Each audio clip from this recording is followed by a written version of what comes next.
Baby cinema అనేది నా friend Shirin Sriram తీసిన ప్రేమించొద్దు అనే సినిమాది కాపీ లేపేసారు. అంటే ఈ సినిమాలో నేను హీరోయిన్ గా చేయాల్సి ఉండే. ఈ సినిమాకి నేను షిరిన్ తోని ఫస్ట్ లుక్ టెస్ట్ చేసాం. షిరిన్ కి మేజర్ డౌట్ ఏముండే అంటే ఏజ్ ఫ్యాక్టర్. స్కూల్ డ్రెస్ తీసుకొచ్చి, నాకు అప్పుడు హెయిర్ కట్ ఉండే, విగ్ తీసుకొచ్చి ఒక మొత్తం స్కూల్ అమ్మాయిలాగా తయారు చేసి ఉండే. నాకు ఫొటోస్ చూపిస్తా.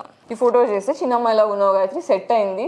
ఈ బేబీ సినిమా ఏదైతే ఉందో ఆ సినిమా తమిళనాడులో యాక్చువల్గా త్రిచిలో జరిగింది అని ఇంకేదో పేరు చెప్తుండు. న్యూస్ వెబ్సైట్లో కానీ మీడియాలో కానీ రిలీజ్ అయిన ఏ ఫోటోల్లో కూడా స్కూల్ యూనిఫామ్లో లేవు. అవన్నీ నార్మల్ డ్రెస్సెస్లో ఉన్నాయి. ఎక్కడ రీసెర్చ్ చేసినా రియల్ ఇన్సిడెంట్ ఫొటోస్ కానీ ప్రూఫ్స్ కానీ ఏమైనా ఉంటే అందులో ఎక్కడ కూడా స్కూల్ డ్రెస్సులు మెన్షన్ చేయలేదు. సో షిరిన్ ఏం చేసిండు, నీ ఏజ్ తక్కువ కనిపించడానికి నాకు ఈ స్కూల్ డ్రెస్తోనే ఎక్స్పెరిమెంట్ చేసిండు.